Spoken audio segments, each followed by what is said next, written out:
Welcome to Kill Devil Hills Town Hall and our annual Historic Landmarks Tour. We are so glad to have you here and so excited to show off a few of the houses that are in our inventory. So annually, the Historic Landmarks Commission evaluates properties in town and reaches out showing interest in designating properties that fit the criteria. Right now we have over 30 local historic landmarks in Kill Devil Hills, and we're very proud of that. The preservation of these structures is so important to be able to highlight historical significance of architecture and also to be able to take that step back into time to see what the town looked like then. The criteria of local historic landmarks in Kill Devil Hills is anywhere from the early 30s, or as early as we can find homes here, all the way to really the late 60s, early 70s.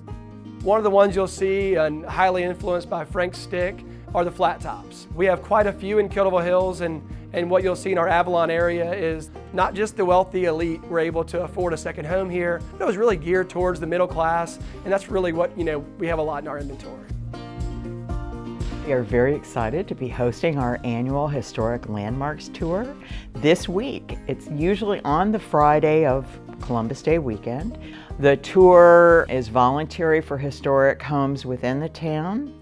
This tour is very important. It brings attention to historic buildings in our town and the fact that the Historic Landmarks Commission even exists in the town of Kill Devil Hills. Not every town pays attention to its historic buildings. These are homes built in the 40s and 50s, some even prior to the 40s, that have withstood the test of time and multiple storms, including the Ash Wednesday storm, which was total devastation here. It speaks to the heart of this place, the quality of what came before us, and how important it is to maintain these buildings for the future. The Historic Landmarks Commission looks at a lot of different factors when talking about what makes it historical. They look at materials that would have been used during that time era, and really the original integrity of the structure is something that they often are trying to highlight to make sure that it's original. When they're evaluating structures for designation, they do have to take into consideration all alterations made to these structures. It's oftentimes we have owners who are interested in the designation process, but they've done a large addition that doesn't look anything like the original structure, and that doesn't fall as a candidate as a local historic landmark.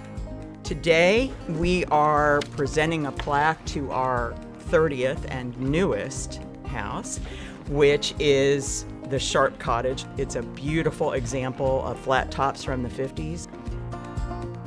We always encourage the public to participate and come and join us, as you can learn a lot and find some interesting information about historic properties.